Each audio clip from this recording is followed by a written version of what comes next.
جنگ احد میں شدید آزمائش کا ماحول بن گیا اور حالات کچھ اور طرح کے ہو گئے. ہوا کیا؟ صحابہ کرام علیہم رضوان کبھی کمزور نہ پڑتے، لیکن ایک خبر اڑا دی گئی، ایک سیاسی چال چلی گئی. جس طرح کا طریقہ ہوتا ہے نا مایوسی پھیلانے کا، وہ طریقہ استعمال کیا گیا. کہا گیا معاذ اللہ ثم معاذ اللہ حضور کو شہید کر دیا گیا.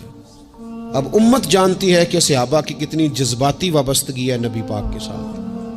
کل کائنات امت کے پاس اگر ہے تو وہ رسول پاک کی ذات ہے، اور اگر حضور کو شہید کر دیا گیا ہے، سرور کائنات کا وصال ہو گیا، تو پھر پیچھے کیا بچا؟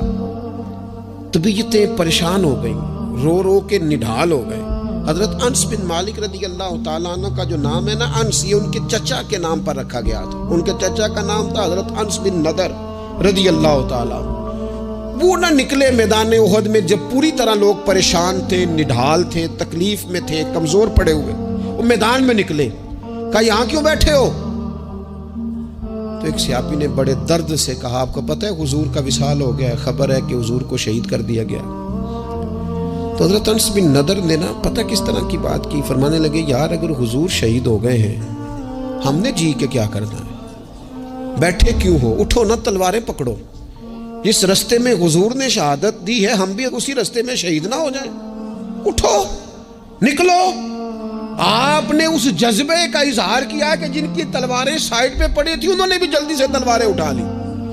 اللہ اکبر کہہ کے میدان میں کودے، اور ان کے لفظوں میں اتنی طاقت تھی کہ جان پڑ گئی. صحابہ کہتے ہیں مجمع میں حضرت انس بن نضر کہنے لگے ادھر آؤ، ادھر دوڑ کے آؤ، مجھے تو وہ دیکھو احد پہاڑ کے اندر سے جنت کی خوشبو آ بھی رہی ہے، وہ دیکھو چند قدموں پہ جنت ہے، دیکھو. حد کر دی انہوں نے لڑنے والی.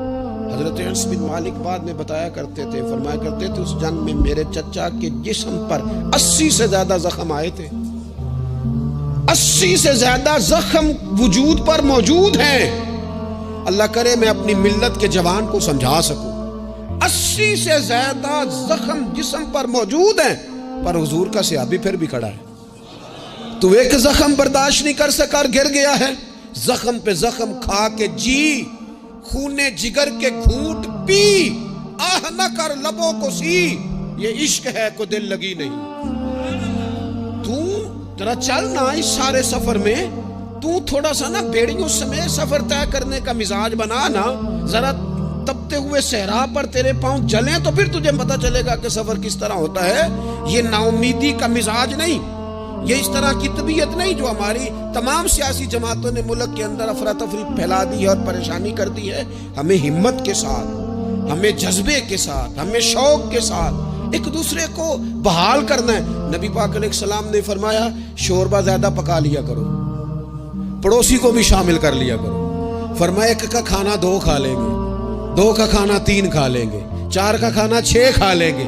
ایک دوسرے کا بازو تھامو، ایک دوسرے کے لیے دروازہ کھولو. میرا رب تو بڑا کریم ہے، جیسے جیسے ہی بندے ایک دوسرے پہ مہربانی کرتے جاتے ہیں اللہ سب پر رحمت فرماتا ہے.